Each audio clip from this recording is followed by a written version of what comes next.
Recebê-los aqui no Museu de Arte do Rio. Sou Isabela Pucu, coordenadora da Escola do Olhar. Este é o projeto Diálogos, é um dos programas da Escola do Olhar, que se vincula às exposições em cartaz, tem como objetivo desdobrar questões e abrir um espaço também para um debate público sobre as atividades do museu, especialmente as exposições, mas não apenas. Então, hoje a gente tem os Diálogos com Tunga, uma exposição muito especial que está em cartaz no museu. Está recebendo a convite dos curadores da exposição, Luísa Duarte e Evandro Salles, diretor cultural do museu, Paulo Sérgio Duarte e Valtércio Caldas. À tarde a gente vai receber Lia Rodrigues e Sérgio Bruno Martins, que já está aqui conosco. Então, um grande prazer. Eu vou passar a palavra para o Evandro, vai começar uma apresentação para a gente. Obrigada. Boa tarde a todos e a todas. Queria agradecer a presença de todo mundo. É um prazer enorme abrir esse nosso encontro, ter a presença do Valtércio, do Paulo Sérgio, a quem eu agradeço muito o nosso convite de participar dessa tarde para discutir a obra do Tunga.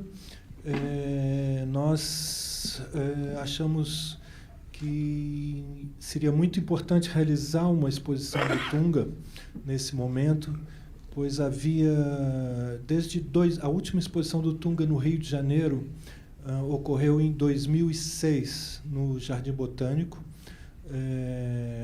Houve o falecimento dele e o Rio de Janeiro não repensou, apresentou, colocou a obra do Tunga, um dos artistas mais importantes do país e, sem dúvida, que tem uma relação com a cidade estrutural fundamental. A história dele, apesar dele não ter nascido aqui e apesar de ele colocar uma versão que ele nasceu nos dois lugares, em Pernambuco e no Rio de Janeiro, simultaneamente, que é uma versão absolutamente interessante e pertinente, se nós vamos pensar uma obra que pensa os duplos, que trabalha com os duplos a todo momento. Então, a relação dele com o Rio é fundamental, naturalmente, com o universo da arte no Rio. E nós nos sentimos profundamente felizes por poder realizar essa exposição e ter a colaboração fundamental do Instituto Tunga. Nós queria agradecer ao Antônio a colaboração imprescindível e que possibilitou nós desenvolvermos a exposição a partir de uma abordagem específica que pensamos desde o começo apresentar uma abordagem diferente, inclusive, da exposição que foi realizada no MASP, no sentido de tomar o desenho e o texto como fatores fundamentais do processo de criação, de invenção do Tunga. É interessante porque, apesar dele desenhar todo o tempo, dele tomar o desenho, dele usar o desenho como fonte dos processos de construção dele, a obra de desenho é muito menos conhecida, né, do que a obra de escultura, de performance, etc. Então, nós optamos, junto com a Luísa, por abordar a obra a partir desses dois aspectos, tomando as constelações, entendendo a obra como um conjunto de constelações de ideias oriundas dessas duas fontes, e optamos, então, por construir a exposição dessa forma, a partir dessas estruturas constelares de ideias baseadas no universo de texto e de desenho. E não foi uma exposição na qual nós pretendemos fazer não é uma retrospectiva, apesar dela apresentar de forma mais ou menos cronológica um conjunto grande e substancial da obra do Tunga, desde a primeira exposição realizada no ano de 1974. Né? E, por nossa sorte, esses desenhos estavam exatamente no Instituto Tunga, em ótimo estado de conservação. Nós, então, tivemos acesso a esse universo que estava quase todo reunido no Instituto Tunga. Então, eu queria fazer apenas uma rápida introdução a essa nossa tarde.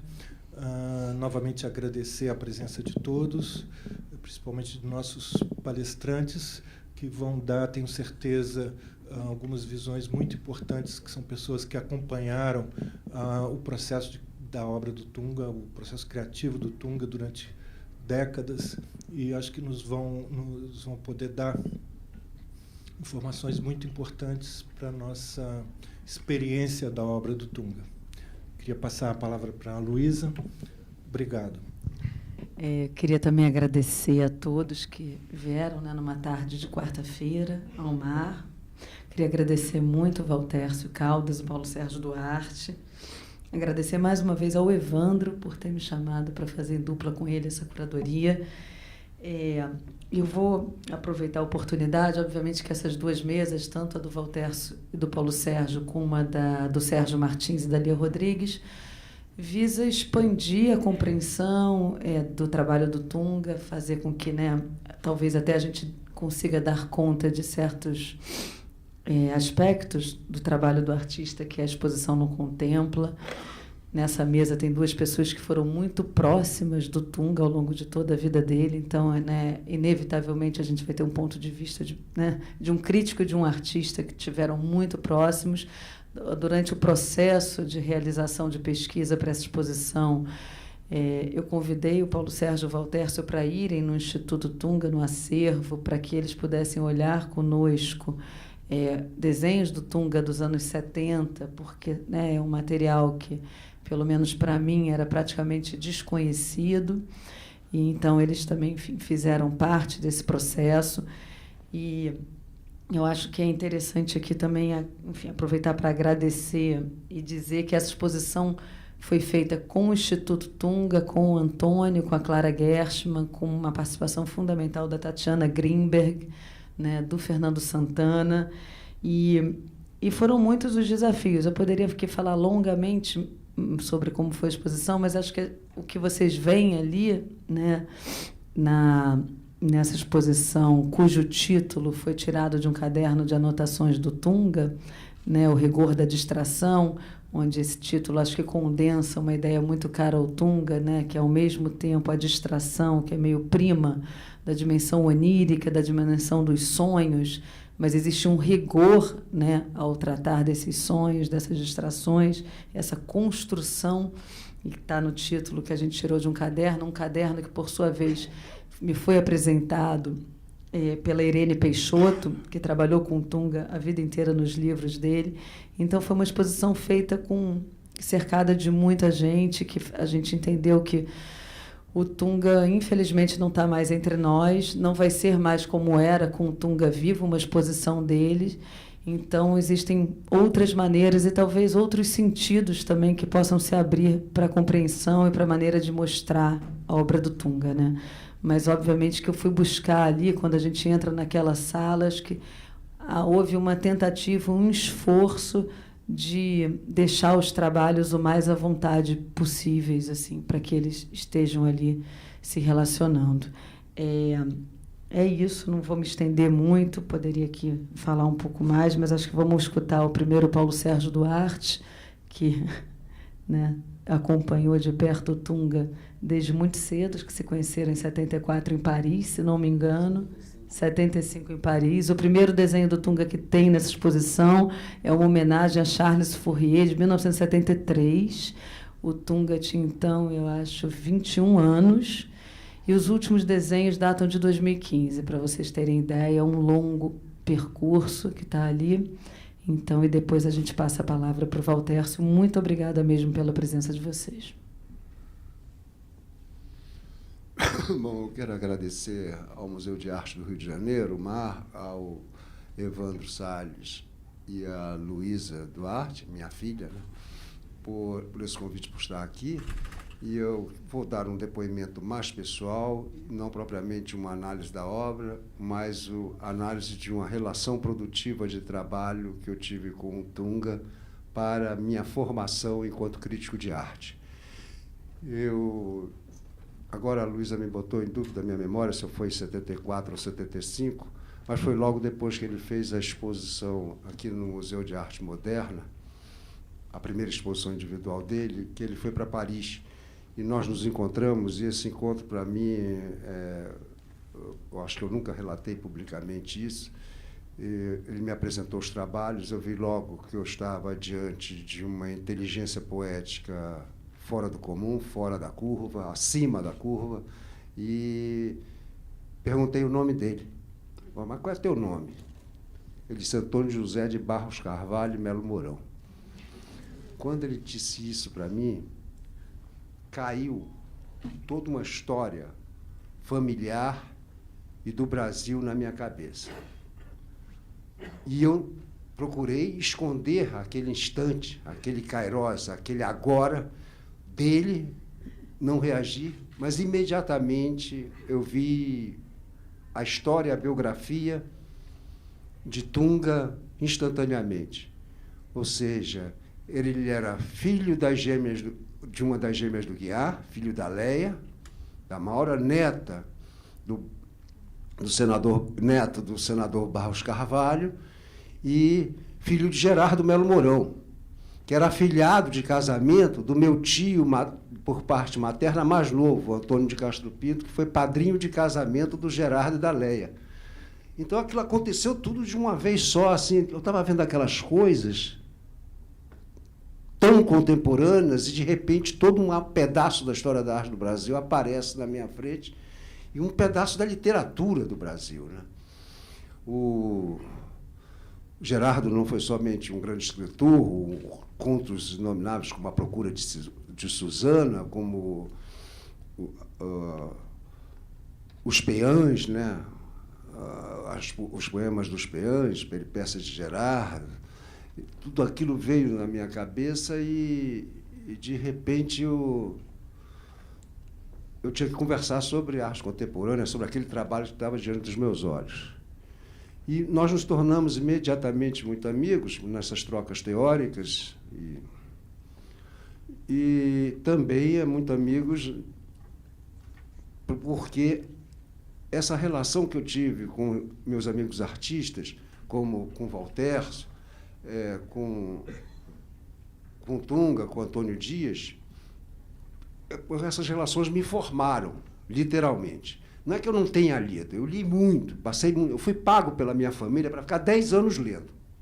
Eu recebi uma mesada para ler, para estudar. Então, não é isso que eu estou falando. É a outra formação, que é o contato com o artista no fazer e na construção da obra. Então, e acompanhar, eu não vou chamar de desenvolvimento, mas esses desdobramentos que se dão no interior do trabalho. E é lógico que eu estou falando hoje sobre a perda de um irmão, né? E sobre o impacto da perda de outro irmão muito recente. Em 1º de agosto, nós perdemos, a arte contemporânea ficou mais pobre com a morte de Antônio Dias, e eu perdi também um grande amigo, outro irmão. Então, esse impacto das perdas é muito importante porque nos mostra a perenidade da obra, como a obra resiste e transcende e ultrapassa aquele corpo que a construiu e que a fez. Isso só pode ser feito no mundo de hoje pelas obras, e só se realiza pelas obras que não somente trazem consigo uma inteligência poética muito poderosa, como pelas obras que trazem uma reflexão crítica. Ou seja, aquele crítico que está de fora é um mero condutor de percepção, ou, para usar um título de um trabalho do Voltaire, que eu vou me permitir aqui, o crítico que fala da obra, de fora da obra, é o acelerador de percepção. Ou seja, ele, junto a um público leigo, um público que está distante do artista, ou que não conhece aquela obra ainda, ele acelera a percepção sobre aquela obra. Mas a obra, toda grande obra de arte contemporânea, traz em si sua própria reflexão crítica. Sem essa reflexão crítica, ela não se construiria enquanto obra. Eu sei que isso não é novo, isso é uma exigência desde o romantismo, ou seja, no final do século XVIII, os românticos alemães já formulam teses como essa, ou seja, diante da liberdade, da ausência de fórmulas de como produzir uma obra, como produzir uma sonata, como produzir um soneto, que até o século XVIII havia as equações, literalmente equações de como se constrói uma sonata, como se constrói um soneto, como se compõe uma sinfonia, né? No romantismo, essa liberdade coloca patamares de novas exigências. Basta a gente lembrar que Haydn, o Mozart, que morreu com 35 anos, compôs 42 sinfonias. O Haydn, que morreu bem mais velho, com mais de 80 anos, compôs 106 sinfonias, sendo 4 conhecidas post-mortem, mais 102 sinfonias conhecidas em vida dele. Com essas exigências do romantismo, quando aparece essa reflexão crítica sobre a própria obra, Beethoven consegue produzir 9 sinfonias. Então, vejam que as equações desaparecem. Não se pode mais repetir a fórmula da criação. E, se você for ver isso, isso vai se reproduzir também em diversos campos da produção artística, não somente na música. São 16 quartetos, 32 sonatas, né? Então, há limites, né? Para cumprir a exigência da reflexão crítica na produção da própria obra. E o Tunga trazia muito mais que uma sabedoria, ele era muito mais que um sábio. Ele trazia um interesse que se multiplicava por diversas regiões do conhecimento, mas, principalmente, filosofia, psicanálise, matemática e literatura. E literatura bem diferente daquela na qual nós nos formamos normalmente aqui no Brasil, como quase um apêndice da França. Ele tinha um profundo conhecimento da cultura ibérica e da literatura de língua espanhola muito grande. Então, não se tratava apenas de conhecer a filosofia de Ortega y Gasset, não é disso que eu estou falando. Tratava-se de conhecer obras literárias que vinha desde o poema Alcide até as mais recentes conquistas de Borges. E ele conhecia muito, ou seja, o trafegar em outros ambientes poéticos, que não aquele das artes visuais, fazia parte do seu exercício experimental. O Tunga tem uma anedota muito conhecida, que quando se visitava o ateliê dele, ele dizia, ai, que bom aqui você poder ter todo esse espaço para produzir. Ele apontava a rede e dizia, mas é ali que eu crio. Ou seja, ele criava enquanto estava pensando, deitando na rede. A materialização do trabalho já era uma etapa onde ele já estava em outro pensamento, de outro trabalho, quando aquele ali ainda estava se materializando. E eu assisti esse processo. Eu participei muito cedo de algumas exposições do Tunga, porque eu voltei para o Brasil em 78, fui com Antônio Dias criar o Núcleo de Arte Contemporânea da Universidade Federal da Paraíba, e na programação incluímos, claro, uma exposição do Tunga. E eu me lembro bem daquele imenso tapete de borracha escorado por tubos de alumínio que tinha que suportar o peso todo da borracha em todo o perímetro da sala. E nós montando aquilo, e eu me lembro de um texto que eu escrevi manuscrito facsímile no verso do pôster da exposição, Isso foi em 78, ou seja, foram 4 anos depois da primeira exposição individual dele. Depois, em 1979, eu participei da montagem, ajudando ele a montar o Pálpebras no Centro Cultural Cândido Mendes de Ipanema, que naquela época funcionava onde hoje é o edifício de um shopping chamado Fórum Ipanema.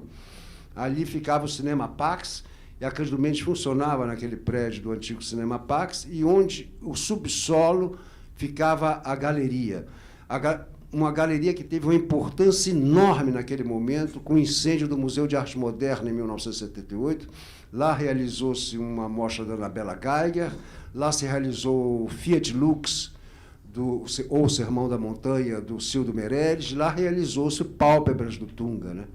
Onde as moscas já compareciam no trabalho. Isso é só para avisar lá ao meu Ferreira Goulart, amigo lá, que está lá do outro lado também, para que ele... Eu não vou sair... Ele escreveu que não ia sair de casa para ver moscas. Sobre essa exposição do Jardim Botânico, que você mencionou, que você citou, Evandro, em 2006. E eu falei para o Goulart, acho que você perdeu uma grande exposição de arte, porque não tinha moscas só. Tinha música, tinha esculturas. Mas as moscas faziam parte do corredor de pálpebras, ou seja, era um pôster da exposição que ele usou como papel de parede, e a galeria, como só tinha acesso através de um corredor em declive. Bom, eu vou falar que eu sou velho. Ali, na minha juventude, ali era um boliche. Nos anos 60. Né? Você descia um corredor e estavam esses papéis do folder da exposição, forrava a parede de um lado que era só moscas. Quando você entrava, a sala estava toda em penumbra. E uma caixa de música repetia night and day, day and night.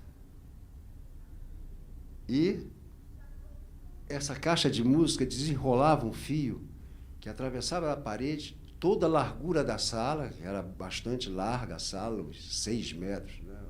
Devia ter a largura, e descia do outro lado esse fio, tendo no seu extremo uma aranha banhada de prata. De um lado tinha 2 lâminas de borrachas espessas, uma de cada lado. No meio, esse comutador de luz que, quando a aranha tocava, alterava toda a iluminação da sala. Enquanto a sala estava com uma lâmpada ultravioleta e uma lâmpada infravermelha atrás das borrachas, de repente, com o toque dessa aranha, a sala se iluminava para uma iluminação normal, incandescente. Quando a aranha voltava a se levantar, voltava a iluminação do ultravioleta e da infravermelha. O pensamento de um movimento constante, mas, sobretudo, daquele animal que se alimenta das moscas, refletia uma poética que eu gostaria de dar um salto no tempo na obra do Tunga. Há sempre aí o fenômeno de algo que se alimenta do outro. Se vocês observarem, um grande salto, depois a gente teve a experiência no Espaço ABC, em 1980, também foi um projeto que eu coordenei, né? Na época eu não queria o título de curador, eu chamava que eu era o coordenador do projeto, e botava no catálogo por ordem alfabética toda a equipe, sem designar as funções de cada um dos membros. Eu era um tópico equalitarista, mesmo na instituição. Aí você vai ver os catálogos, estão lá ordenados por ordem alfabética a equipe, sem designar a função de cada um. Agora, o Tunga participou com diversas esculturas, e uma delas está nessa exposição do mar. Aquele borrachão, onde ele degola a borracha que está amarrada, forma-se, liberta-se então um corpo planar para concentrar a parte degolada, nesse gesto violento, no chão amarrada, tensa. É uma escultura que se multiplica por duas e constrói uma unidade através das relações dos fios e da luz de novo. Essa exposição ele fez em 1980 no Espaço Arte Brasileira Contemporânea, da Funarte, ainda no Parque da Catacumba, onde também Voltaire participou lá, com a televisão fora do ar. Bom, eu quero dar um pulo na obra do Tunga para lembrar certas inversões numa tradição que o Tunga produzia e que fazia parte dessas estratégias de pensamento, né? Que é, por exemplo, nós vivemos ainda sob o mito e a égide de que para ser moderno no Brasil tem que ser antropófago. Devorar o outro e devolvê-lo sobre uma forma nova, né? Para mim, esse negócio, eu já escrevi sobre esse assunto, me causou criaram certos adversários. Para mim, a prática da antropofagia, sem teoria, foi realizada nos Estados Unidos da América pela geração que construiu o expressionismo abstrato. Se você observar o desenvolvimento da obra de um Jackson Pollock, você vai ver um exercício antropofágico, né? Não se trata absolutamente dos bichinhos da Tarsila, que, como bem diz Rodrigo Naves, dá vontade de você fazer carinho neles, né? Poderiam ser feitos em pelúcia e você dar de presente para os seus netos.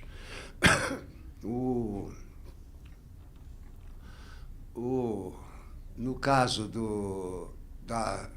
quando você vê um desenvolvimento de um Pollock, você assiste a uma antropofagia. Ele devorando o Miró, devorando o Picasso, devorando a cultura indígena americana e devolvendo numa escala inteiramente nova até chegar no dripping, que é a contribuição original dele naquele instante da história da arte.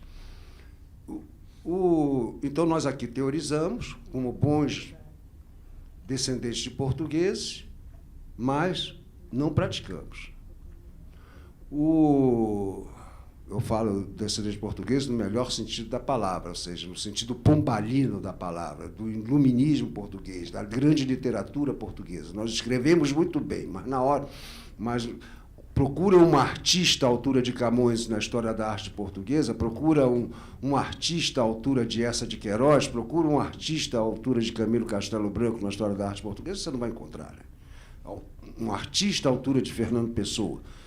Não existe. Então, há um campo de produção poética que é na literatura portuguesa muito forte, que não repercute na experiência visual. E o que o Brasil vai conseguir é exatamente, e a obra do Tunga e de artistas como Valterço Caldas e Antônio Dias, para falar apenas em alguns da minha geração, vão manifestar claramente, é que nós fomos capazes de dar dimensão visual bem além do que herdamos do nosso colonizador.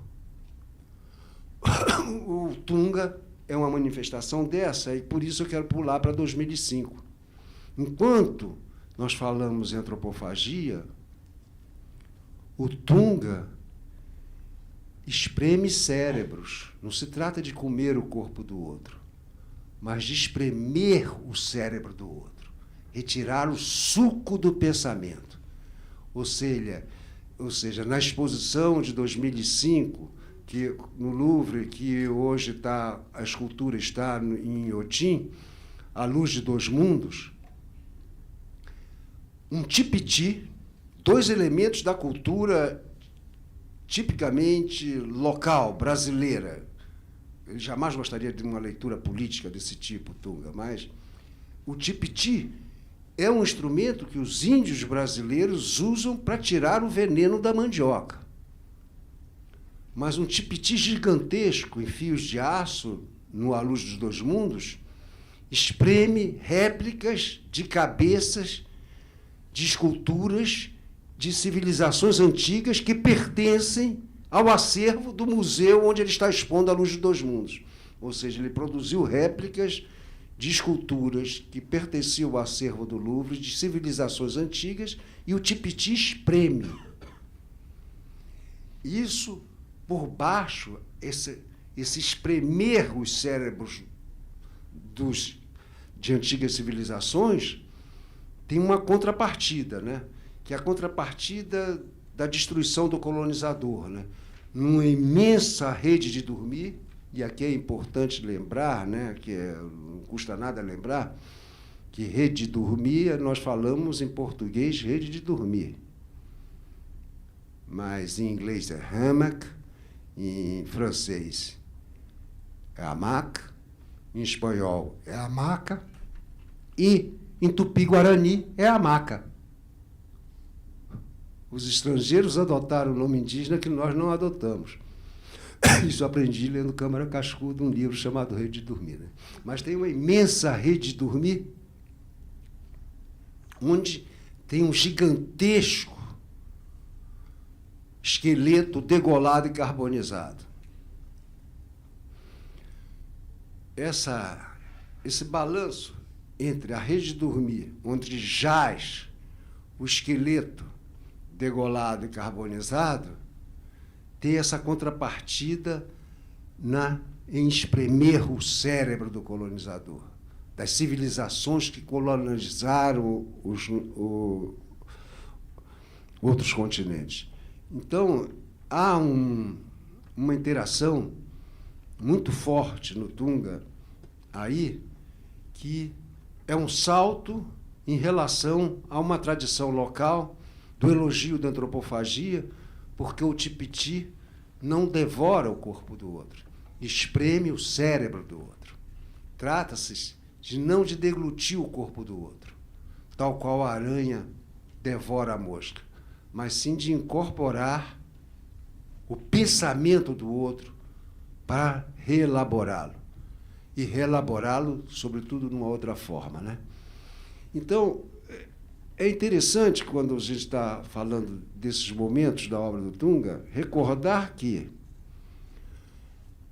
isso é feito porque trata-se do desenvolvimento de um poderoso pensamento visual, que essa exposição aqui, que está aqui no mar, é como eu queria demonstrar como existe um pensamento visual absolutamente independente de um pensamento lógico, formal e verbal. Ou seja, pensar a imagem, pensar a linha, pensar o trajeto sobre o papel é um pensamento absolutamente desligado de tudo aquilo que ele era capaz de verbalizar. E ele era um mestre em verbalizar ficções em torno de sua própria obra, né? Quando eu quis lembrar aqui, nesse extremo que ele está trabalhando com feltro, com borracha, aliás, as esculturas de borracha, como essa que eu citei aqui, que está presente nessa exposição, São João Batista, porque é degolado, né? O ato, ele degola, literalmente. Quando eu citei, é importante lembrar que ele já está pensando no contrário disso. O contrário disso é um pensamento de superfícies topológicas do touro, que ele vai desenvolver imediatamente no início dos anos 80. Ele pensa profundamente essa figura da topologia. Então, nós saímos do espaço euclidiano, da física newtoniana, para pensar uma superfície topológica que é o touro.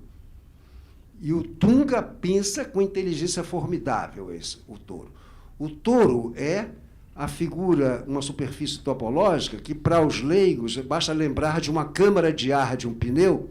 Se você eliminar a válvula, você tem um touro ali. Aquilo é a figura. É uma figura isomórfica que mantém, mesmo deformada, as mesmas qualidades, desde que ela não seja seccionada, feito São João Batista, desde que não seja seccionada e não seja superpostas fragmentos a ela. Mantendo ela na sua inteireza, você pode deformá-la à vontade, que, do ponto de vista topológico, ela mantém as mesmas qualidades. E existem equações matemáticas capazes de transformar um simples quadrado num touro. Então, é um pensamento matemático novo, né? E o Tunga se apropria plasticamente desse pensamento do touro e vai fazer uma obra que é absolutamente insuperável do ponto de vista do pensamento topológico do touro, que é o filmião, que se encontra também em Inhotim hoje, uma das suas versões. Ele poderá ser visto, acredito que ele é um múltiplo, não é? Ele não é uma obra única, Antônio? São três, né?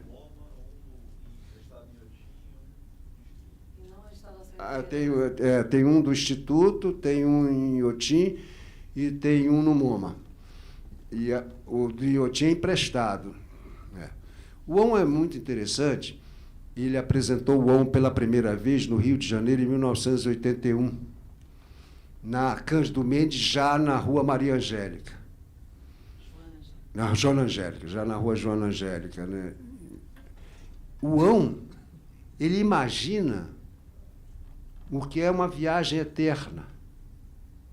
E essa viagem eterna só é possível no interior de um touro. Não se vai de um ponto ao outro, se está eternamente no interior do touro.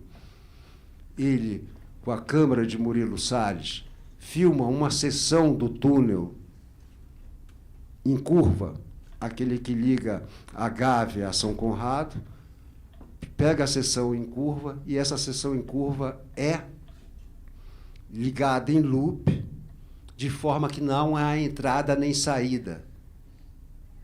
Não há entrada do túnel nem saída do túnel. Você está eternamente girando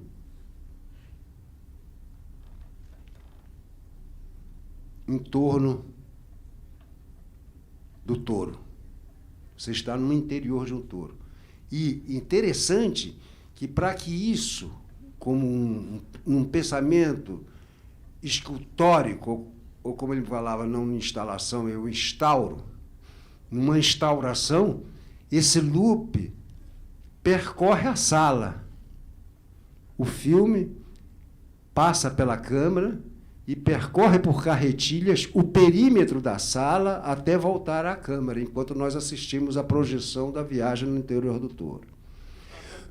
E toca a música Night and Day, Day and Night. Agora, é importante lembrar que nessa questão de pensar o touro, pensar a superfície isomórfica, que guarda essas propriedades, mesmo sofrendo deformações, o Tunga vai exercitá-la também em termos materializando em ferro fundido, em esculturas de diversas escalas, numa exposição que ele realizou ainda da Galeria Raquel Babenco, na Avenida 9 de Julho, atual Raquel Arnaud, naquela época Raquel Babenco. Então, o que eu queria lembrar dessas experiências que eu tive é que as conversas com o Tunga, e eu sempre um pouco, ele puxava sempre um pouco além do trabalho, né? Além do que estava materializado. Ele já estava produzindo e duvidando se tinha alcançado o resultado que queria e já pensando no próximo trabalho. Ou seja, o Tunga praticava permanentemente a suspensão das certezas. praticava permanentemente a suspensão das certezas. Ele duvidava e duvidava muito do resultado do seu próprio trabalho. E, fora daquelas performances, onde ele atuava maravilhosamente bem nas performances, e a Lia, que foi coautora com ele, vai estar aqui hoje, né, vai poder falar muito melhor do que eu dessas experiências, o Tunga, na intimidade, na relação com os amigos, na relação comigo, pelo menos, ele exercitava o tempo inteiro a dúvida sobre aquele trabalho. Ele mostrava, não, mas olha, isso aqui não está bem pensado. Não pode funcionar assim. Tem que exercitar de outra maneira essa experiência. Então, ao contrário do artista pré-moderno, que tem as obras terminadas, concluídas, finitas, o Tunga exercitava permanentemente a condição inequívoca de existência da arte na vida contemporânea, que é a permanência do seu caráter experimental e provisório em busca da próxima obra. Cada obra traz embutida essa dúvida sobre si mesma e, além da dúvida sobre si mesmo, a certeza de que se desdobrará numa nova experiência. Ou seja, você experimenta literalmente, diante de uma obra do Tunga, o caráter experimental do ser contemporâneo.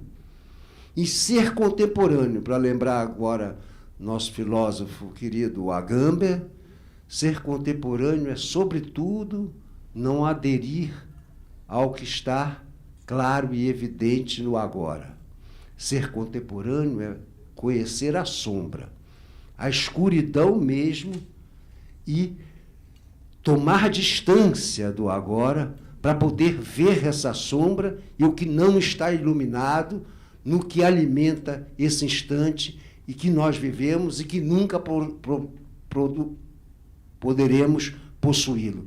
A obra do Tunga é uma instigação permanente a esse tipo de conhecimento, de que nada do que é importante na contemporaneidade é o que está explícito, é o que está claro, é o que está evidente, mas sim aquilo que está na sombra e que cabe ao grande artista trazer para diante de nossos olhos. Obrigado.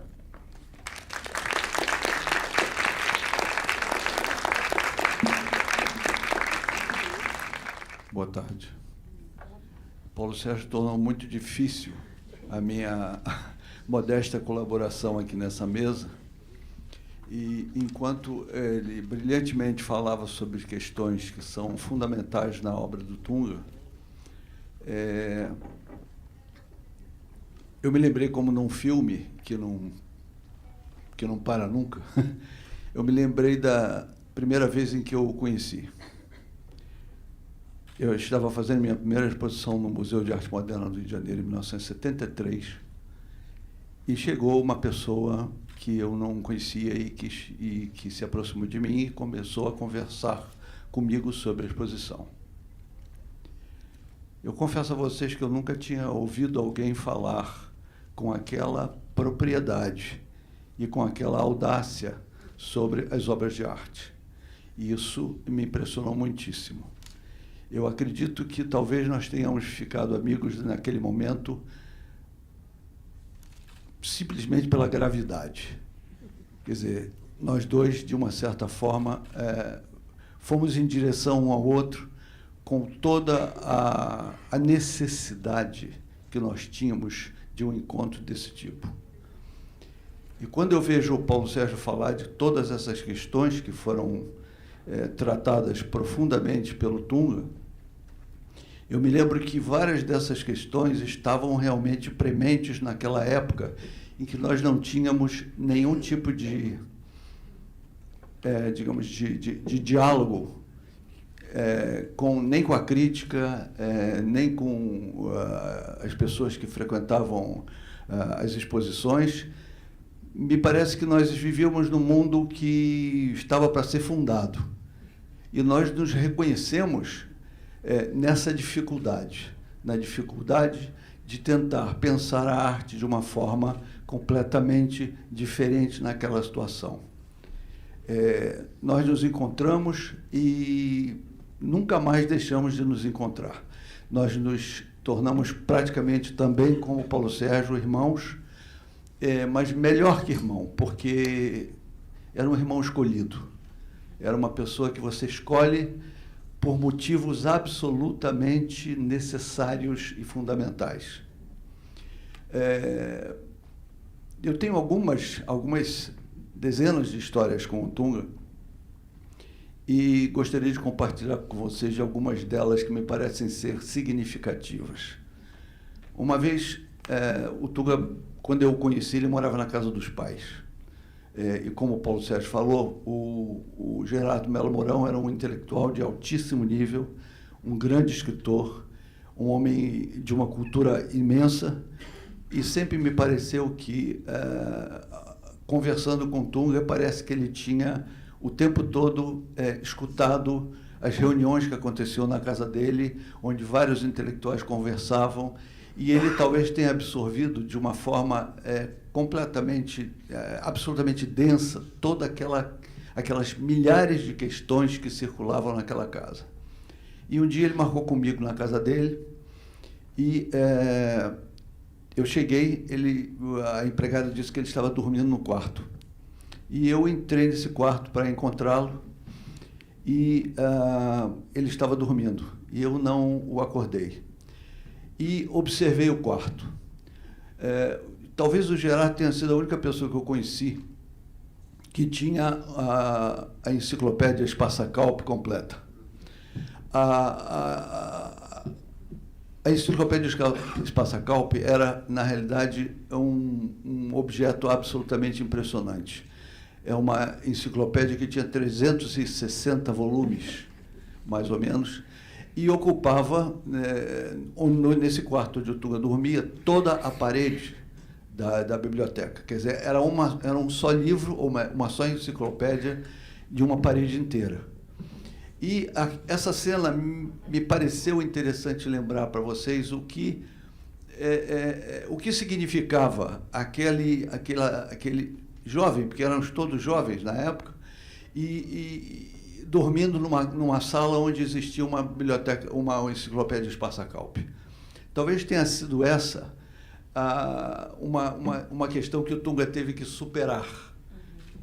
E essa superação exigia muito esforço e muita qualidade intelectual que ele certamente tinha de sobra. Mas isso não significa que isso não fosse difícil. Isso não significa que, naquele momento em que nós estávamos começando, as dificuldades eram tão grandes que nós brincávamos dizendo que nós éramos alternativos porque a gente não tinha alternativa. E o momento era um momento tão complexo e exigia tamanho esforço de todos nós que não era exatamente, ou pelo menos não existia exatamente na época, uma situação tão simples como se, por exemplo, uma nova geração estivesse substituindo uma geração anterior, ou se nós, jovens artistas, tivéssemos que fazer um manifesto ou um novo ismo para substituir o ismo anterior. Não. Era muito mais complexo. Naquela época, todos os ismos praticamente que existiam estavam em voga no mesmo momento.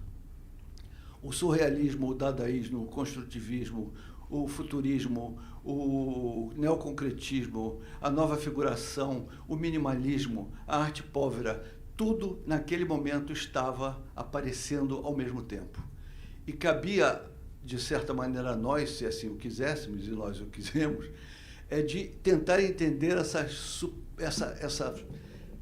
essa dificuldade imensa de tentar entender como funcionaria aquele sistema todo, né? Ou como funcionaria aquela quantidade enorme de informações que chegavam, cada uma dessas informações chegava com uma positividade, Havia algo positivo na pop, havia algo positivo na mínimo, havia algo positivo na arte conceitual, havia algo positivo no surrealismo. Tudo isso era pertinente e não era tão simples assim nós simplesmente partirmos para outra, porque não havia outra. De certa forma, esse outro tinha que ser criado. Me lembro outra vez de uma conversa que nós tivemos, em que nós chegamos à conclusão de que, se nós chegássemos num problema absolutamente sem saída no nosso trabalho, a única alternativa que nós tínhamos era inventar alguma outra coisa. Quer dizer, a invenção era uma possibilidade, era a única possibilidade para escapar dessa complexidade toda. Me lembro de um outro fato que me impressionou muito, que foi a forma como me impressionou a maneira como Tunga lia, ou pelo menos se comportava em relação às leituras. Porque ele não era simplesmente um leitor, ele era um leitor que tinha um mecanismo de leitura muito especial. Eu quase que poderia dizer que ele lia Freud de uma maneira completamente diferente do que eu imaginava que Freud pudesse ser lido. Ele lia Freud como se fosse literatura. E é curioso que hoje nós saibamos, pelo menos eu me lembrei no outro dia, que Freud ganhou o prêmio Nobel não pela psicanálise, mas pela literatura. E é curioso que de uma certa forma o Tunga lesse Freud como se fosse literatura, lesse a literatura como se fosse matemática, lesse a matemática como se fosse Freud. Quer dizer, de uma certa maneira ele operacionava essas relações porque ele se sentia à vontade nessa forma de relacionar as coisas de tal maneira, porque ele sabia que, no fundo, a questão dele era o objeto. No fundo, a questão dele era a relação com o objeto. Aqui foi dito uma coisa muito interessante, embora o filme Ão fosse, na realidade, uma imagem do túnel, o que acontecia era que a imagem era apenas um aspecto, porque ele nunca abdicou da ideia de que ele produzia um objeto. E isso está claro na forma como ele deixava claro o percurso de um filme passando pelo ambiente, e esse filme era tratado como objeto, esse projetor era tratado como objeto, e esse objeto produzia uma imagem. Quer dizer, a imagem estava, de certa maneira, submetida à questão do objeto. Esse total interesse do Tunga pelo fato de ser um objeto criava até nele uma certa dificuldade em chamar o objeto de uma instalação, que ele dava um nome chamado desempenho, ele dava um nome chamado instauração, mas na hora que ele dava a instrução sobre a instalação, sobre esse trabalho, ele dizia, ele tem que ser desempenhado de tal maneira. Quer dizer, o uso da palavra instauração e o uso da palavra desempenho liga este objeto, liga esta operação a uma performance, sim, mas uma performance das coisas. E eu acho que mesmo a consideração que se tinha de achar que o Tunga teria uma qualidade, digamos, psicológica em relação a um objeto, me parece que é desnecessário, talvez, ou talvez seja necessário esclarecer que essa situação ela estava sob um controle, digamos, técnico da forma como ele operava os objetos, e eu vejo uma diferença muito grande na forma em como ele, talvez seja um erro dizer que ele transformava a psicologia num objeto. Talvez seja ao contrário, talvez ele transforme um objeto numa questão psicológica, o que é uma inversão completa, e considerando o fato de que talvez o objeto fosse, na realidade, o protagonista dele o tempo todo. Eu queria seguir um pouquinho mais falando sobre a questão que eu acho fundamental e que pode levar a erro. Eu acho, quando nós, hoje em dia, experimentamos uma situação que é bastante nova. Quando os artistas diziam que as pessoas iriam entender o trabalho deles daqui a 30 anos, os artistas morriam com 30, com 25, com 35. E hoje em dia acontece um fenômeno completamente novo. Nós estamos, como artistas, a partir de 60, 70 anos, vivendo, de certa maneira, a nossa posteridade. Isto é, nós estamos vendo agora, hoje, como as pessoas veem de forma diferente o que foi feito nos anos 70, nos anos 80. Como se nós estivéssemos inventando uma espécie de uma versão adequada, atual, para alguma coisa que se passou de forma completamente diferente. E eu acho que é fundamental lembrar isso, porque eu acho que, embora o Tunga não esteja aqui no momento, quer dizer, ele não tenha sobrevivido, mas ele viveu de alguma maneira esse momento, ele viveu de alguma maneira a deformação que poderia acontecer na posteridade para realizar, para entender coisas que são difíceis de serem entendidas. Agora, não porque a arte seja ininteligível, mas porque a arte é indefinível. E essa indefinição é estrutural na obra de arte. A compreensão de uma obra de arte se dá pela qualidade da indefinição que ela produz, porque essa indefinição produzirá um material imaginário fundamental para a perplexidade necessária para a compreensão dessa obra. Eu acho que, nesse sentido, a obra do Tunga é fundamental, porque sempre trouxe e trará essa perplexidade em estado puro, em estado de ação, em estado de vontade, né? Quando o Paulo Sérgio falou sobre o Camões, sobre a tradição portuguesa, eu me lembrei de uma frase, me desculpem aqui, a frase é um pouco forte, mas eu acho que é uma frase que tem muito a ver com isso tudo que nós estamos falando, de um pintor português chamado Almada Negreiros. E o Almada Negreiros dizia uma frase que era a seguinte: eu nunca repeti um orgasmo. E eu acho que alguma coisa disso tem a ver com o que nós estamos falando aqui. Tunga talvez tenha tentado essa novidade constante nesse prazer ininterrupto que é você ver alguma coisa que não existia e que passa a existir. Esse objeto de arte que passa a existir e, a partir do momento em que existe, nunca mais deixa de não existir, é essa vitalidade do objeto de arte que a obra do Tunga mantém para nós, felizmente, até hoje e para sempre. Muito obrigado.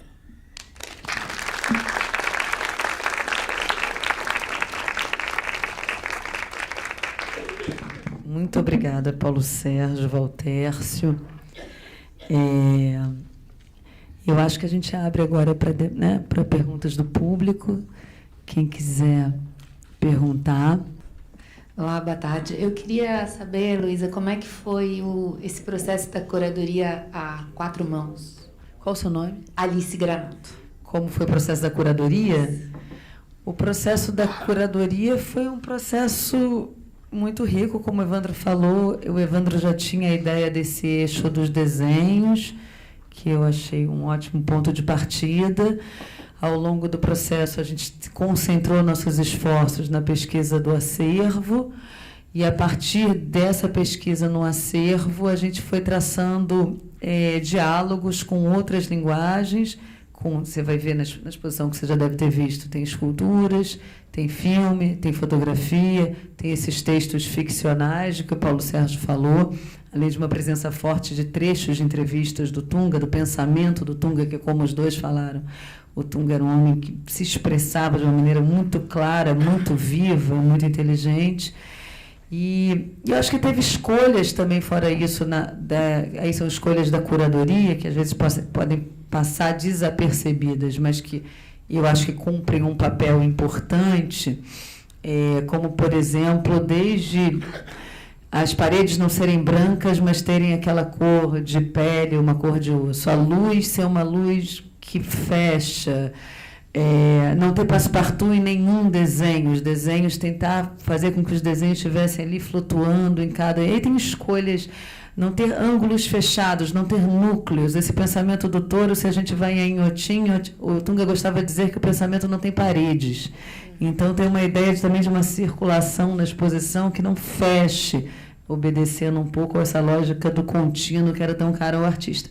Aí são várias decisões que a gente vai tomando em comum com a curadoria, com a arquitetura, e que se deu, mas eu acho que valeria a pena falar um pouco, já que a exposição, acho que não sei se o Paulo Sérgio ou o Valtércio, dos desenhos do Tunga, como é que vocês acompanhavam, se essa, enfim, se o Valtércio poderia falar um pouco dos desenhos, né? O Valtércio que tem uma intimidade com isso.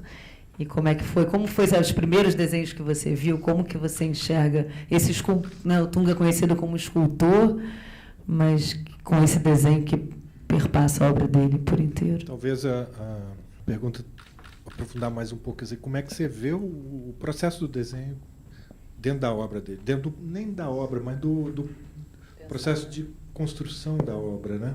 Como é que você vê o papel do desenho, né? E eu queria também propor, até em relação a isso, essa palavra instauração, de alguma maneira, ela remete a uma leitura lacaniana do Freud, no sentido da inscrição do significante, que é parecida ao jogo de significante instauração, que ele pega de instalação, e inscrição, que eu acho que vem exatamente da marca que está tanto no texto como no desenho. Quer dizer, a palavra, a letra e o traço como instaurador de um processo, né? Você acha que isso tem a ver com a questão em si do desenho, basicamente em relação a ele?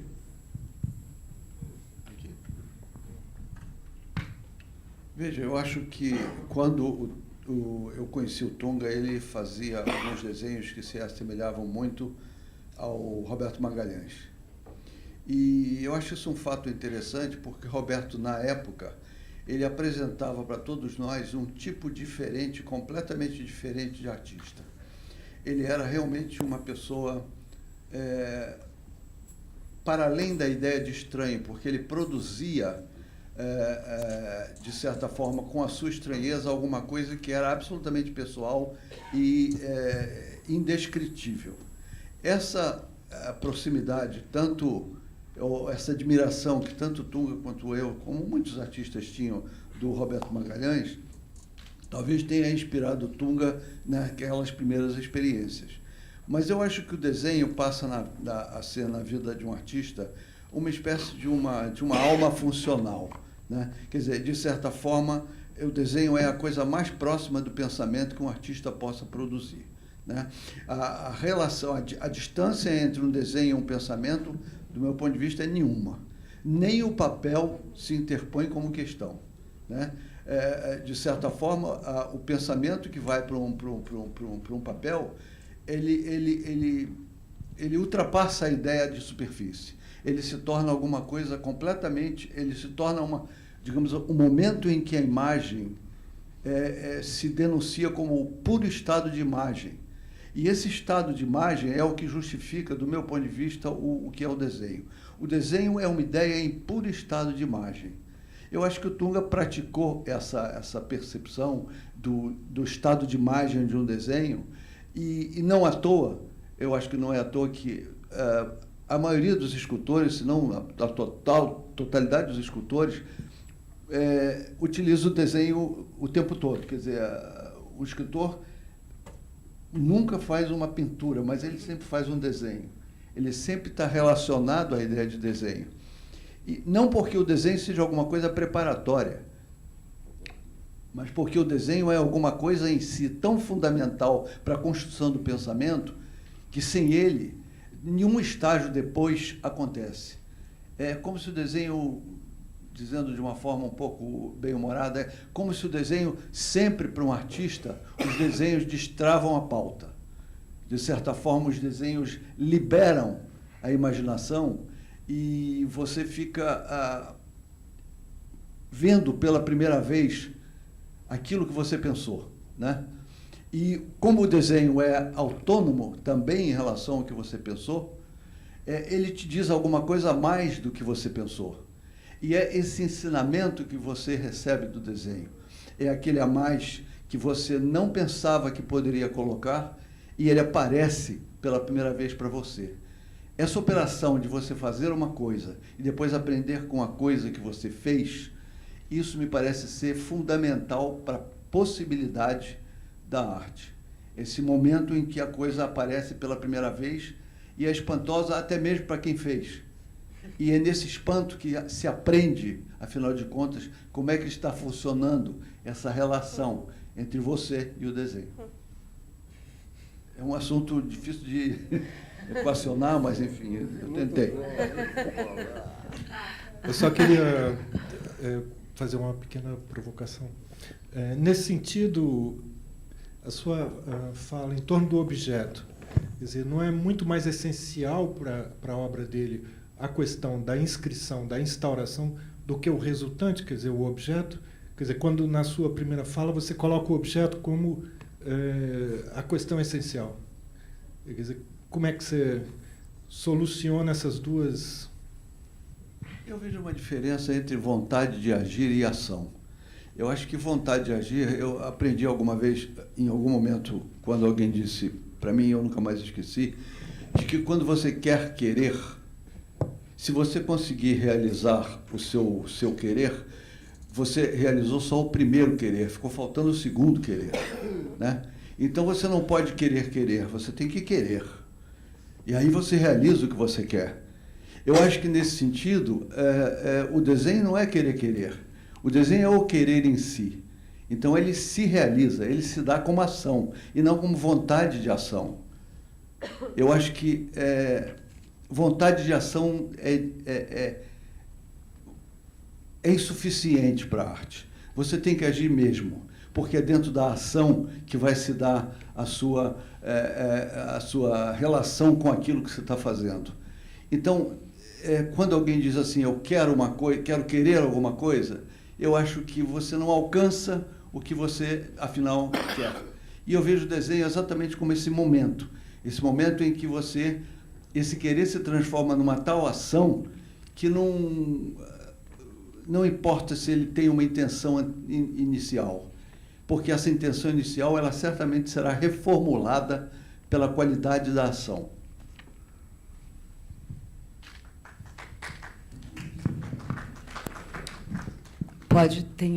Tem um microfone passando para levar para ela? Olá, boa tarde.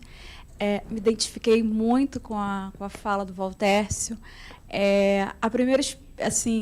O primeiro impacto que eu tive com a obra do Tunga foi nos idos assim, dos anos 2000, quando eu estava no Paço Imperial, e me impactou muito uma instalação dele, e me fez assim realizar um sonho, que era ir até Inhotim e conhecer a galeria dele, que para mim foi assim um sonho Inhotim em si guarda um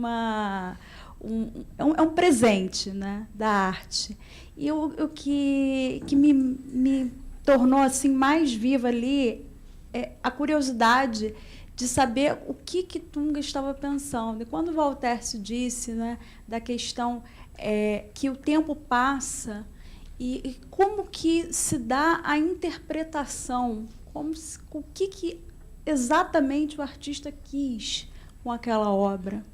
E a minha preocupação maior com todas essas questões que estão acontecendo com relação à cultura do nosso país no momento presente, com relação ao incêndio do Museu Nacional, até gostaria de perguntar exatamente para a curadora como vai ser esse processo de enaltecer, né, e manter viva a chama de Tunga. Como que eu tenho uma curiosidade de saber como que será preservado esse patrimônio, né, que o nosso país merece, né, que a gente tem que tanto enaltecer, que a cultura brasileira ela merece sim de um tratamento especial e merece ser sempre preservada. A gente tem que ter amor pela cultura e por melhores oportunidades de manter a nossa cultura viva. Muito obrigada. Você tem alguma pergunta para eles? Eu queria saber mais assim, mais do processo, como curadora mesmo, como que vai se dar essa preservação da obra dele. Eu tenho uma sorte muito grande, que é o fato de ter crescido ao lado do Tunga, graças ao meu pai. Quando eu nasci, o Tunga já fazia parte da minha vida, como o Valtércio. Então, eu tenho essa sorte. E eu fui fazer mais ou menos o que o meu pai faz. E aí eu tive uma outra... Enfim, a gente perdeu o Tunga, mas a obra dele ficou. E eu tive a sorte do Evandro me chamar para fazer essa exposição. E eu estou tendo, ao longo dessa exposição, feita, a Tatiana, não sei se já estava aqui, quando começou, mas feita numa parceria total com o Instituto Tunga, com a Tatiana Greenberg.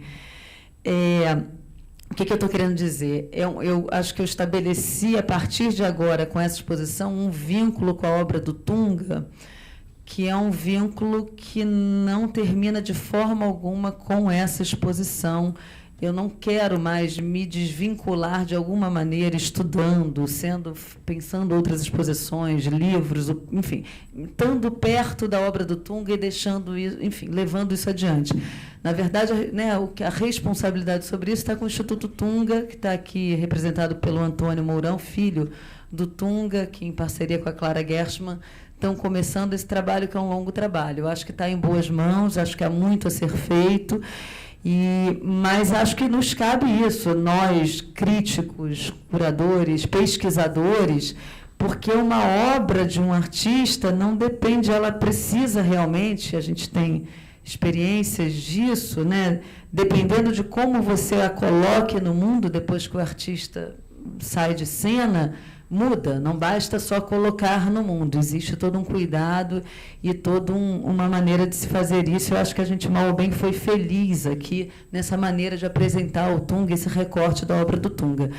Mas a chama do Tunga é vivíssima, até porque o Tunga, como tudo que foi falado aqui hoje, é muito impressionante, muito impactante a quantidade de camadas que a obra do Tunga nos dá a pensar. É realmente algo poderosíssimo, e que você não enxerga o final, é como um touro, você não sei o início nem o fim, você realmente tem um mundo. Então, o que a gente pode dizer é isso, sobre a cultura no Brasil. Eu acho que essa mesa aqui, eu confesso que o foco nosso é a exposição e o Tunga, mas que o Instituto Tunga está fazendo todos. Aliás, a gente vai ter um catálogo da exposição, enfim, essa exposição vai estar bem registrada, enfim, todos os esforços para que isso aí se dissemine. Mais alguma pergunta ali na ciência? Oi. Eu não conheço muito o Tunga e eu quero aproveitar essa oportunidade para perguntar se ele considerava os desenhos dele como obra de arte e se ele imaginava que teria uma exposição sobre os desenhos dele. Ele imaginava como obra de arte. Tem uma série do Tunga muito interessante final dos anos 70, onde ele faz uma paródia da série Massacres, do Masson, que é muito interessante. São desenhos de uma força incrível, com aquele traço, onde ele faz a paródia do Masson, 4 figuras se repetem. Um enforcado, um homem se masturbando, um esfaqueador. Ele produz essa série em diversas situações diferentes, repetindo essas imagens, sempre com o traço da citação do Masson. É muito importante. Olha, Tunga é filho de um tradutor de Parmênides. Eu tenho na minha biblioteca o Parmênides bilíngue traduzido pelo Gerardo. Então, o Tunga sabe absolutamente que o André Breton só admitiu a possibilidade do surrealismo nas artes visuais depois de ver os desenhos automáticos do André Masson. Ele está relendo um momento inaugural de um capítulo da história da arte, trazendo para a contemporaneidade e de uma forma muito contundente, com muita força, com muita dificuldade de o olhar leigo, embrutecido do homem comum suportar olhar aqueles desenhos. Vai haver imediatamente uma reação. Então, o Tunga tinha o Voltaire já falou do significado do desenho, eu não poderia falar de forma nenhuma, acrescentar nada, e eu aprendi muito ouvindo o Voltaire. Mas, seguramente, o desenho era um exercício permanente de arte do Tunga. Ele tinha pilhas. Pilhas. Ele não fazia desenho, fazia pilha de desenho. Ele fazia pilhas de desenho. Então, seguramente era arte. Só para informar a pessoa que perguntou, ele expôs, não é a primeira vez que são expostos desenhos dele. Ele expôs várias vezes, mas essa exposição ela acentuou, digamos, ela reuniu de forma mais vigorosa a produção de desenho, né? Mas ele expôs muitas vezes desenhos durante toda a carreira dele, né? Junto, só desenhos. Aliás, a primeira exposição dele foi só de desenho, né? Porque esses desenhos que estão aqui, né? A primeira exposição não tinha escultura, só tinha desenho. Chamava o Museu da Masturbação Infantil, com o texto do M.D. Magnum, psicanalista, que já indica a relação dele. Eu queria só fazer uma observação para outra pessoa que fez uma pergunta. Você falou assim, o que o artista quis dizer? Acho que a fala do Voltaire sobre a questão do desenho esclarece muito essa questão. O artista não quer dizer, ele constrói um dizer, que às vezes ultrapassa a ele próprio, em todos os sentidos.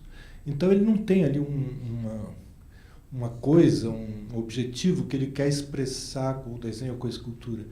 Aquilo é um instrumento de construção de um mundo, de uma outra realidade. Então ele não, dessa realidade aqui, ele não pode saber o que ele quer. É uma realidade construída através desse instrumental da arte. Então o artista nunca sabe o que ele quer antecipadamente.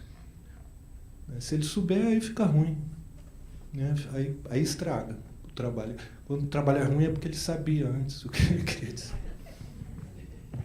E acho, só para completar também, para não esquecer, eu acho que sobre a transmissão, a permanência da obra do Tunga viva, eu acho que não é à toa que eu chamei aqui, a gente convidou o Paulo Sérgio e o Valtércio.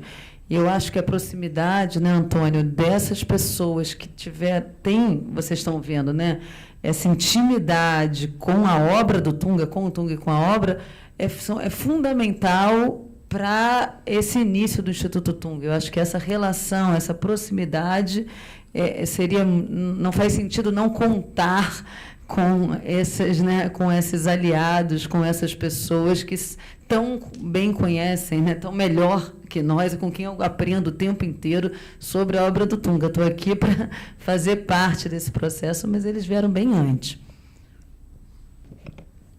Posso falar? Eu queria fazer uma pergunta, acho que para todos da mesa, quem se sentir mais à vontade. Eu só quero dizer que uma parceira fundamental, a Poliana Quintela, foi minha assistente, nossa assistente nesse processo de curadoria, e realmente ganhamos uma outra pessoa que certamente vai estar aí ao lado da obra do Tunga durante muitos anos. Foi um prazer, e um prazer ouvi-los também. Eu faço uma pergunta para a mesa, para quem se sentir mais à vontade. Há quem ressalte uma certa fragilidade ou dificuldade de um pensamento surrealista no Brasil, né, na tradição da arte brasileira. E, no entanto, o Tunga traz esse pensamento surrealista com muito vigor, né, um pensamento muito vigoroso. Queria saber como que vocês identificam ou percebem essa singularidade surrealista do Tunga em relação à tradição da arte brasileira ir a essa hipótese de que há essa fragilidade ou dificuldade de um surrealismo no Brasil? Eu acho essa pergunta muito importante, porque realmente o problema não é o do surrealismo no Brasil. Tem surrealismo no Brasil há muito tempo. O problema é a qualidade do surrealismo do Tunga. Entendeu? Que ultrapassa o patamar de um certo surrealismo de periferia, que é muito praticado. Até hoje, desde a minha infância, eu vejo quadros surrealistas no Brasil. Mas a questão é o patamar alcançado pela obra do Tunga, né?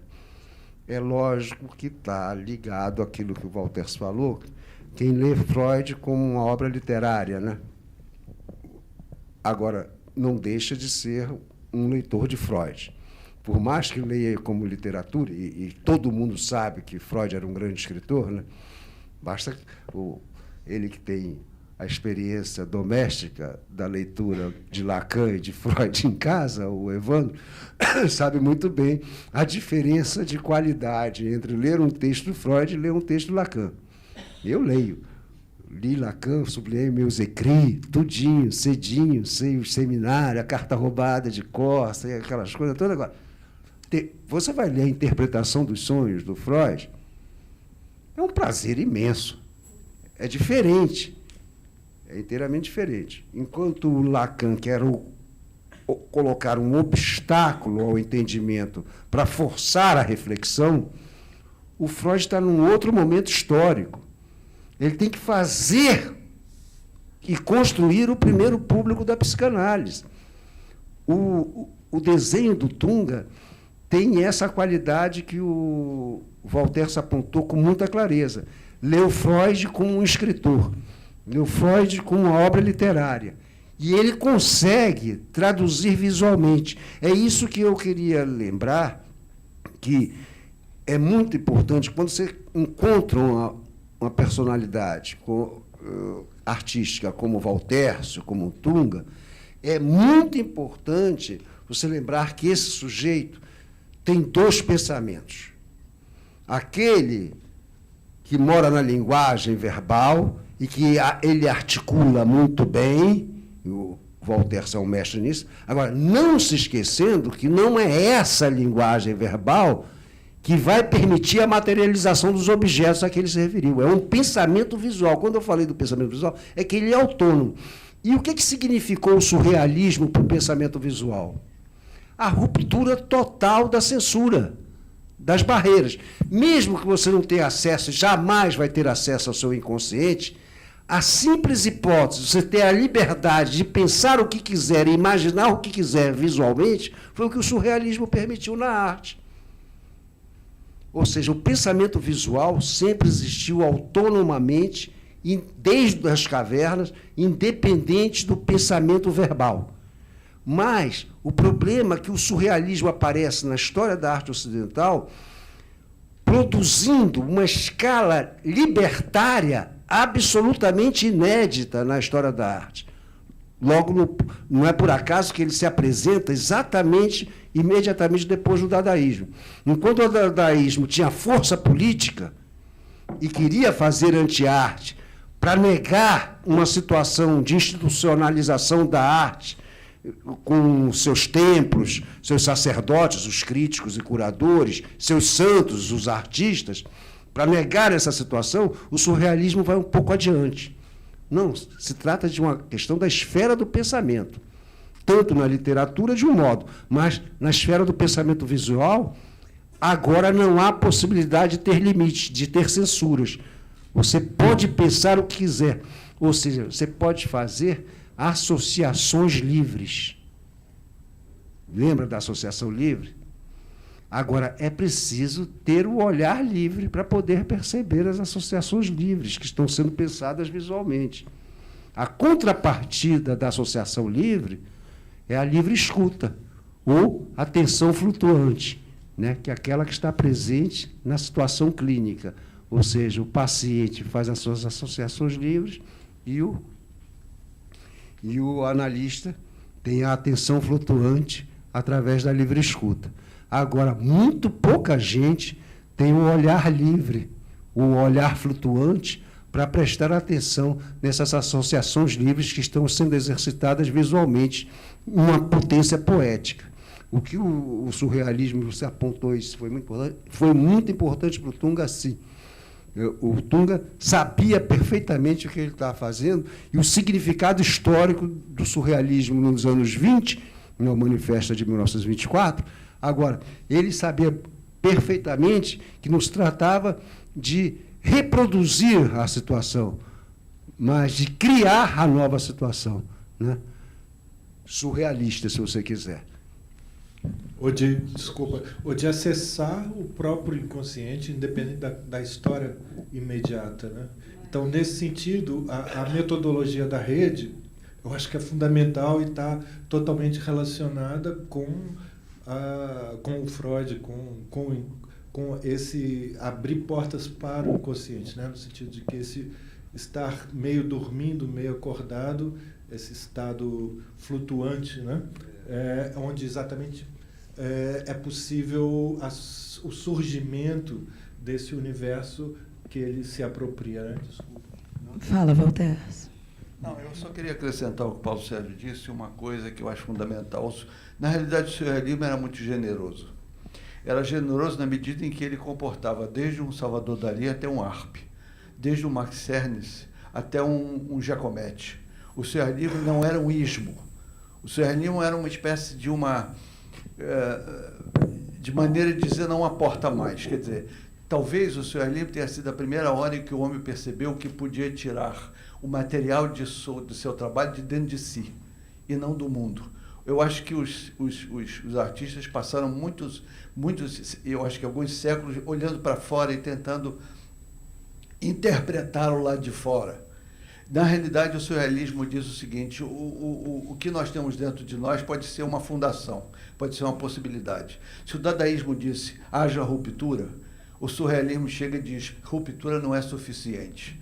Precisamos encontrar um terreno novo, encontrar uma nova coisa. E eu me lembro que alguém disse uma vez que o Freud descobriu o inconsciente da mesma forma que um arqueólogo uma vez descobriu Troia. Ele, lendo livros, ele chegou à conclusão, pelos livros que ele tinha lido, que Troia poderia existir naquele exato lugar na Grécia. E ele chegou e disse assim: pelos livros que eu li, se vocês escavarem aqui neste lugar, e isso era uma planície, vocês vão encontrar as ruínas de uma cidade. Eles escavaram e encontraram a ruína de uma cidade de Troia. Quer dizer, e alguém disse que o Freud tinha achado o inconsciente dessa mesma maneira.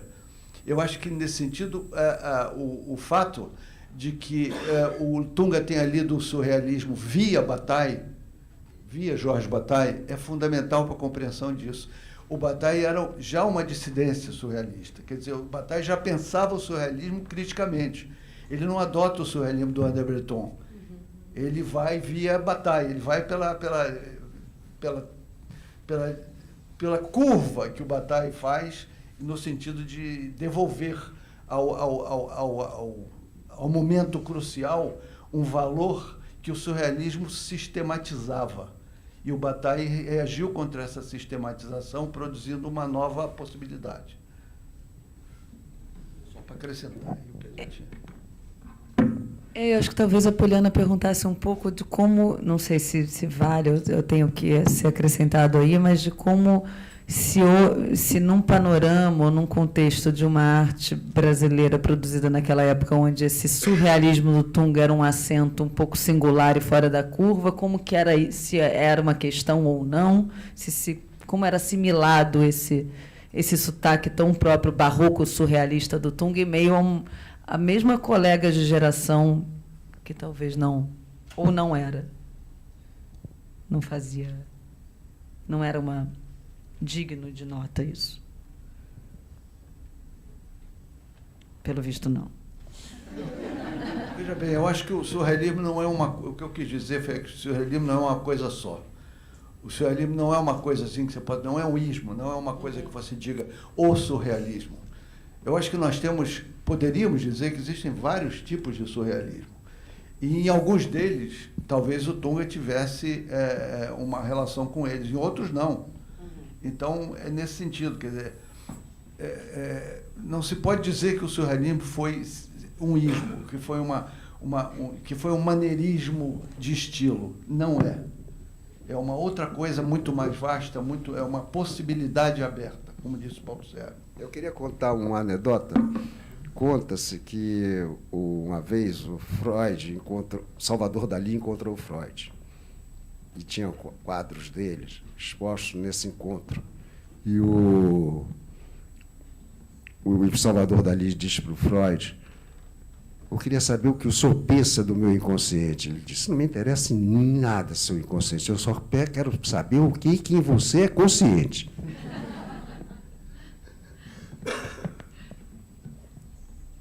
Acesso ao inconsciente é um paradoxo em si. Quando eu digo eu, não sou eu, né? Oi. Boa tarde. Eu me chamo Bárbara, sou pesquisadora do FRJ. Eu queria falar justamente sobre surrealismo, talvez acrescentando um pouco o que a Poliana falou, é que o Walter Benjamin ele vai falar, quando ele vai estudar os processos da infância, né, os processos lúdicos e miméticos da criança, que o sonho e a criança são capazes de ter ferramentas de perfuração do real, né? E ele fala justamente dessa questão do objeto, como que a criança consegue falar na língua dos objetos ou dar voz aos objetos. E o Benjamin fala que as coisas tem a linguagem secreta das coisas, né? E me lembrou um pouco o que o Walter falou da questão do objeto, do psicológico, né? Não é o artista que está colocando o psicológico no objeto, mas o objeto que tem um psicológico que é lido pelo artista, enfim. E isso o Benjamin puxa muito do Breton, quando ele vai falar o Breton fala muito do objeto trouvé, né? A questão do objeto, quando você desloca ele do seu lugar, ele pode ser lido como uma alegoria, enfim. Eu queria que vocês falassem um pouco se o Tunga tem essa leitura do Breton da questão do objeto no surrealismo. Vamos lá. Veja bem, nunca se pergunta uma coisa que deveria se perguntar, do meu ponto de vista. Nunca se pergunta a um desenho o que é que ele acha sobre o artista que o fez. Eu acho que a gente aprenderia muito a respeito da arte se a gente perguntasse ao desenho como é que ele vê o fato de ter sido feito por aquele sujeito. Porque eu acho que a gente aprenderia muito sobre o desenho e sobre o artista. Mais até. Me lembra até uma charge do Ed Heiner, em 1940 e pouco, quando ele fez umas histórias em quadrinhos. E essa charge é muito interessante. Essa charge é um espectador diante de um quadro na parede, e desse quadro da parede sai uma mão que aponta para o espectador está assim, assustado que aquela mão saia do quadro, e o quadro exclama o seguinte: afinal, o que é que você significa?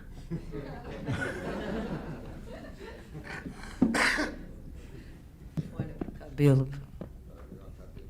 Para o Paulo, para o Walter, assim, mais qualquer um. Fazendo essa relação da obra do Tunga com o surrealista, mas também tem o Duchamp também, né, como acho que uma influência importante. E, além disso, um cara que influenciou, pelo jeito, o Duchamp também, que é o Raymond Roussel, que eu acho que o Tunga também era muito ligado. Se vocês poderiam falar um pouco dessa influência do Raymond Roussel. É isso que eu falei, né? O Raymond Roussel está no campo verbal, né? Faz parte do conhecimento verbal do Tunga, né? O Voyage en Afrique e Nouvelle Voyage en Afrique, seguramente o Tunga leu. Aliás, é muito importante o que o Walter falou, que o surrealismo vem já elaborado e reelaborado pelo Bataille, quando o Tunga vai trabalhar essas questões surrealistas, né? O Duchamp tem dois Duchamps, né? O Duchamp do Grande Vidro e tem o Duchamp dos Ready-Mades. Você sabe, claro, o Cabelo está cansado de saber, o Duchamp foi um grande enxadrista. Ficava jogando xadrez e vendendo, para se sustentar, os Brancuses que Brancusi dava de presente para ele. Ele vendia um Brancusi, sustentava alguns meses e continuava jogando xadrez, sem produzir nada. Quando perguntaram para ele o significado dos Ready-Mades, ele disse: são os meus peões. Ele não atribuiu aos Ready-Mades o papel de rainha, de torre, de bispo, de rei, nada disso. Eles são os meus peões, as peças de menor valor no jogo de xadrez, né? Então, o Duchamp, o que a pop se apropria de Duchamp é dos peões, os ready-mades. A lata de sopa, a página do jornal, a página da história em quadrinho. Mas, para o grande enxadrista, existe a torre, né? Existe o bispo, existe o cavalo, existe... Então, essas peças têm outro valor.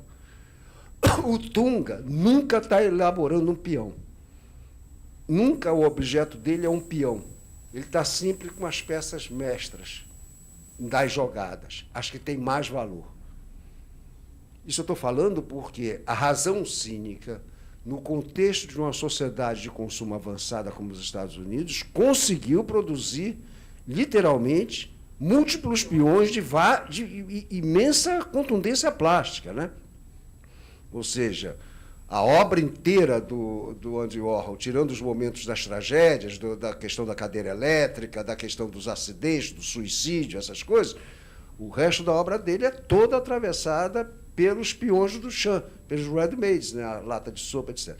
Isso numa operação, num contexto histórico inteiramente diferente, né? Razão cínica. Então, já uma operação da razão cínica, né? A pop trabalha tranquilamente com a razão cínica, né? Tem um livrinho bom do Sloterdijk, que a Mira Schendel me recomendou ler nos anos 80, se chama Crítica da Razão Cínica, né? Peter Sloterdijk. Que era um biólogo, se não me engano. É a formação dele. Acho que é um biólogo. Agora, o que eu acho interessante que você lembra, o Cabelo aqui, e que o Voltaire lembrou, esse negócio do Bataille é muito importante, porque o Bataille não é um grande filósofo, é um grande pensador, e que exercita, né, tanto a literatura quanto as reflexões sobre questões do pensamento, onde a questão da sexualidade e do erotismo ocupa um lugar privilegiado, né? E, sobretudo, sobre a forma de rituais e de imagens, né? O livro dele sobre o erotismo. Então, é bem lembrado pelo Voltaire, se essas questões falam para você, é que eu só queria lembrar, porque as pessoas imediatamente, quando a gente fala em Marcel Duchamp, associam os ready-mades. O urinol, a roda de bicicleta, aquilo tinha um estatuto na segunda década do século passado absolutamente diferente do que vai ter nos anos 60 no contexto pop. Aquilo tinha um estatuto realmente de uma investigação, eu diria até mesmo epistemológica, sobre os limites do o que é arte e o que não é arte, né? Isso na segunda década do século XX. A retomada dessa questão no contexto dos anos 60, pela pop art, é inteiramente destituída de qualquer investigação cognitiva. Pelo contrário, o que está é investigando a elasticidade da instituição em aceitar uma lata de sopa como obra de arte. Ou seja, quem está sendo questionado pela pop art é a elasticidade da instituição. Não está sendo questionado o que é arte, o que não é arte, que era uma investigação do Duchamp. Então, são momentos... Esses momentos, a questão da história, por mais que a gente se aborreça com a história, essa questão da história recoloca muitas questões. Por isso, foi muito importante eu ouvir isso do Voltaire falar. Uma coisa, nós, pela primeira vez, podemos ver, somos a nossa própria posteridade. E estamos vendo que as leituras que fazem hoje do que nós fazíamos nos anos 70. Isso é importantíssimo, né? Eu, por exemplo, estou vendo hoje um show do Cabelo no Cinema Alasca, andando com as chamas acesas dentro do Cinema Alasca, que imediatamente eu falei para minha mulher, vamos ficar perto da porta de sair de socorro daqui, porque ele está correndo com a chama acesa. E tinha aquela fabulosa, como era a Roberta Costa? A Rogéria. Eu estou me lembrando. Aquilo, filmado, vendo um filme daquilo hoje, vai ter outra leitura inteiramente daquela experiência que eu tive dentro da Galeria Alasca, né? que aquilo foi, acho, 98. 98. Foi 98. Eu me lembro. Agora já, 20 anos depois, cara, é outra situação. E, mais uma vez, muito obrigada, Valtercio, muito obrigada, Paulo Sérgio.